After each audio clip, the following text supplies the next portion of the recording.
Olá! O nosso vídeo de hoje é sobre a Revolução Russa.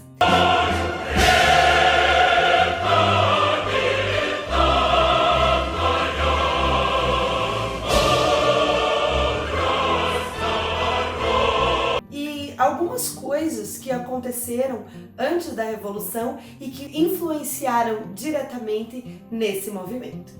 Vamos lá? Para entender um pouquinho a Revolução Russa, nós precisamos entender a situação da Rússia no final do século XIX.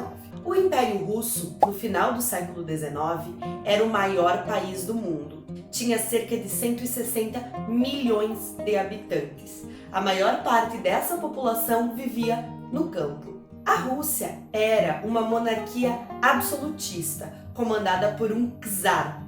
O czar russo, na época da Revolução, o Nicolau, pertencia à dinastia Romanov, que já estava no poder da Rússia há 300 anos. A sociedade da Rússia, na época, era dividida de forma muito semelhante com o que nós já vimos lá na pirâmide feudal, tendo o czar e sua família, a nobreza e o clero ortodoxo grandes privilégios, enquanto a maior parte da população, que era camponesa, pagava altos impostos e vivia na miséria. Devido a essas más condições, a população camponesa fazia várias revoltas. Ao longo de todo o século XIX, nós podemos encontrar na história da Rússia dezenas de revoltas camponesas contra essa situação de pobreza que eles se encontravam. Mas no final do século XIX, a Rússia passa por um grande processo de êxodo rural. Muitos camponeses saíram do campo e foram para as cidades.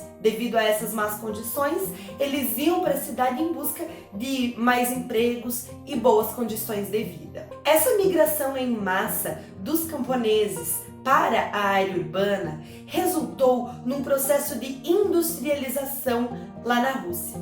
E esse processo de industrialização, ele se deve a 5 fatores principais: entrada de capitais estrangeiros, mão de obra farta e barata, exploração de petróleo, produção de aço e construção de ferrovias, como a ferrovia Transiberiana, na época a maior ferrovia do mundo. No início da industrialização lá na Rússia, vocês devem imaginar que a situação dos trabalhadores, dos operários nessas fábricas não era nada boa. Jornadas de trabalho muito extensas, locais de trabalho insalubres, salários baixíssimos, exploração de mão de obra infantil, como nós já vimos que aconteceu lá na Inglaterra e na maioria dos países quando começaram o seu processo de industrialização. Essa situação das fábricas lá na Rússia era um ambiente ideal para a propagação de ideias socialistas. No século XIX, pensadores como Marx e Engels criaram o que eles chamaram de socialismo científico, uma corrente socialista dentro do movimento. O socialismo científico, ele previa a existência de uma sociedade sem classes e a repartição das riquezas. E essas ideias, elas começaram a entrar nas fábricas devido a essa exploração.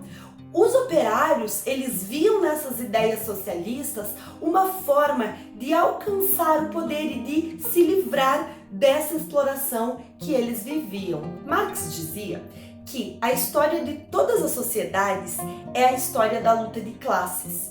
E a Rússia se encontrava nessa luta de classes, nessa guerra entre burguesia e proletariado.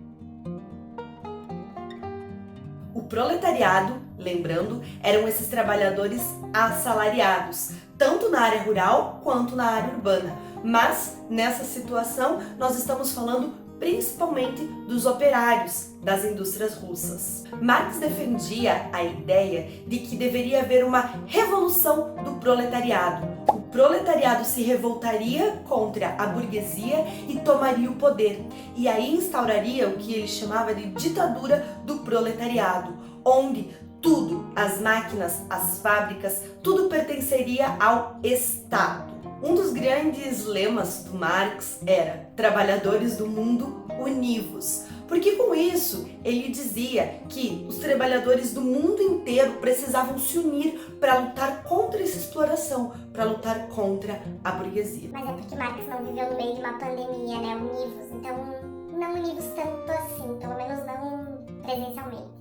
Com essas ideias socialistas entrando cada vez mais na Rússia, no ano de 1898 foi criado o Partido Operário Social Democrata Russo. Partido Operário Social Democrata Russo. Mas, obviamente, o czar reprimiu esse partido, mandou prender vários líderes desse movimento, mas alguns dos líderes principais, como o Lenin e o Trotsky, fugiram e lá no exterior eles conseguiram se reorganizar para depois voltar para a Rússia com essas ideias ainda mais fortes. E no ano de 1903 foi realizado o primeiro congresso do Partido Operário lá na Rússia. Porém, nesse congresso, como muitas pessoas estavam participando, começaram a surgir algumas divergências.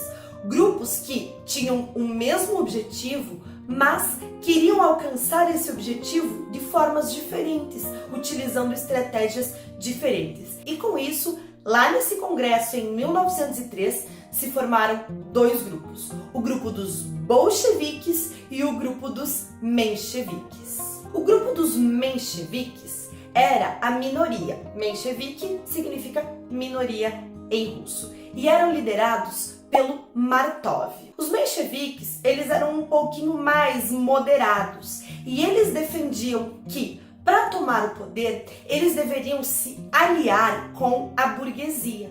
E depois que eles já estivessem aliados com a burguesia, eles alcançariam o poder e o proletariado tomaria o poder através de eleições. Ou seja, alia o proletariado com a burguesia para que juntos eles fossem mais fortes e tomassem o poder. E depois disso, o proletariado tomaria o poder por via eleitoral. Já os bolcheviques, que significa maioria em russo, eles eram liderados pelo Vladimir Lenin e eles eram mais radicais. Eles defendiam a ideia de que o proletariado deveria tomar o poder através da luta armada. Não tinha que se aliar com a burguesia coisa nenhuma.